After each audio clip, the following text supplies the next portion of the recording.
National Security Advisor Malam Nuhu Ribadu has warned the new Islamic sect in the northwest known as Lakarawa that their days are numbered if they do not desist from acts of terrorism. Speaking at the opening ceremony of the Comptroller General of Customs Conference in Abuja, Mr. Ribadu says nobody dares President Bola Tinubu and gets away with it, and insists that the terrorist group have come at the wrong time, vowing that they will be kicked out of Nigeria. We are beginning to see the gains, what we call Tinubu gains. Hundreds of bandits are killed today, every day.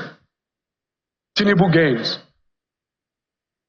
You move everywhere in our own country today, free of fear.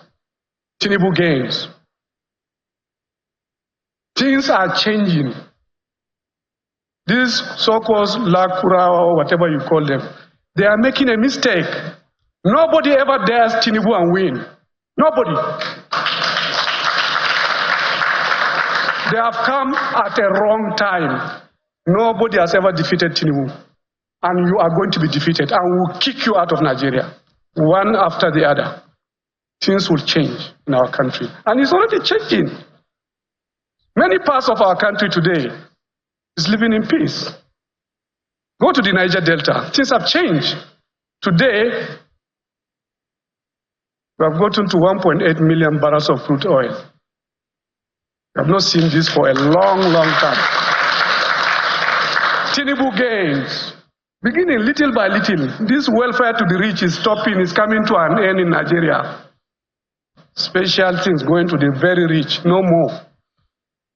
Central bank is clean. Nobody is making one dime in our central bank, unlike up to 2023.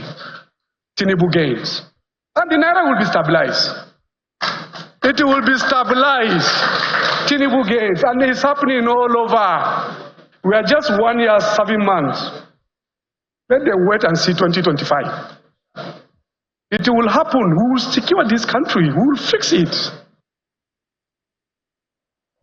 And security now. Unidentified gunmen have reportedly killed 2 soldiers attached to the Joint Task Force Southeast Operation Udoka along Umuahia Owerri Road in Umuahia South local government area of Abia State. Confirming the attack to Channels Television in a statement, Lieutenant Colonel Jonah Unukalu of the Joint Task Force Southeast Operation Udoka blamed the attack on the indigenous people of Biafra and its armed affiliate, the Eastern Security Network. And away from that, the Minister of the FCT, Mr. Nyesom Wike, says the People's Democratic Party, PDP, in Rivers State is united. The former Rivers State governor stated this during a media parley with some select journalists in Abuja. This comes amid the ongoing rift between him and his successor, Governor Simlai Fubara. PDP has never had it this bad in terms of leadership, particularly from the chairman of the Governors Forum. And I knew it would be so. That's Bala Mohammed. Of course. Of course. Let me tell you, leadership is not by mouth, it's not talking. He's the governor is the chairman of Governors Forum. How has he mobilized his colleagues? As far as I'm concerned, apart from what Sheyi is doing, and with his brother Osun State, Adeleke, I see no galvanization for PDP to win on the state. Yes, it's correct. It is not as if PDP cannot put their hands together. But it's this personal ambition. This attitude that I must bring Wicked down. And when you have all your attempt is to bring Wicked down, you make mistake.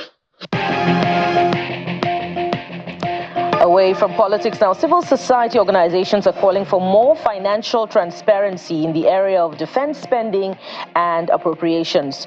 The program's manager of the Civil Society Legislative Advocacy Center, CISLAC, made this call during the unveiling of a report on balancing military professionalism with military commercial interests. Defense and security sector themselves, they get the allocation from National Assembly.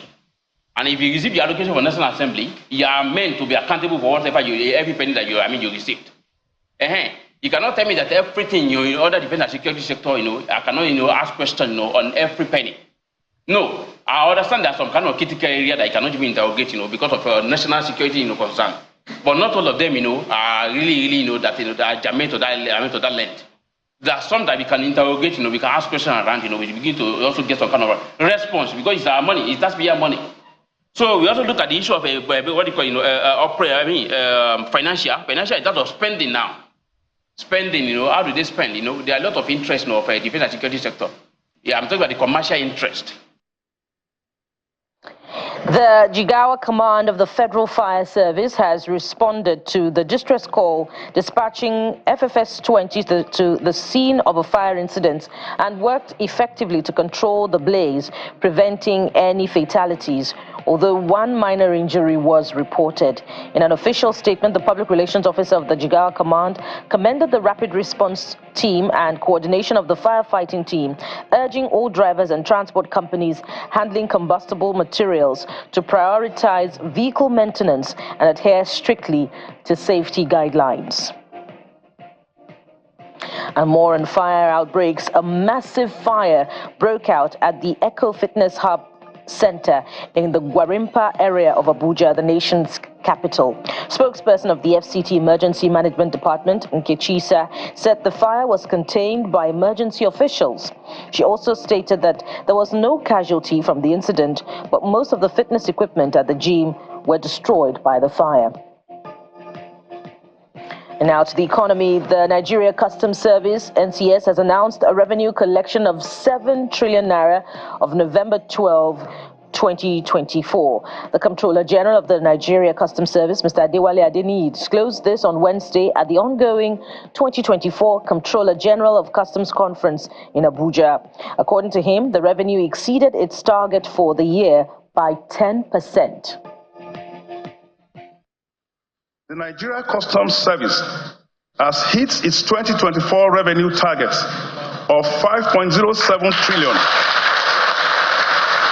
This exceptional performance, projected to exceed our target by about 10%, validates our partnership-driven approach to revenue collection and trade facilitation. And Nigeria Super Eagles will take on Benin Republic today in match day 5 of the 2025 Africa Cup of Nations qualifiers at the Stade Felix Houphouët-Boigny. The game, which will kick off at 8 p.m. Nigerian time, will see star striker Victor Osimhen return to the side after an injury layoff.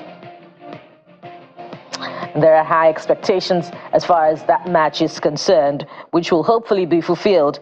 And outside our shores, an Argentine appeal court has appealed the corruption conviction of ex-president Cristina Kirchner, who was sentenced to 6 years in prison and declared ineligible to hold elected office in 2022.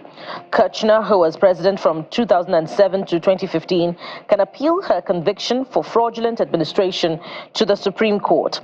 The 71-year-old was convicted over the awarding of public works contracts while as president, but claims she was the target of a political witch hunt. So much to learn about the judiciary in that country, with its ability to uphold the law and prosecute successfully, a highly placed individual, no matter the interests concerned.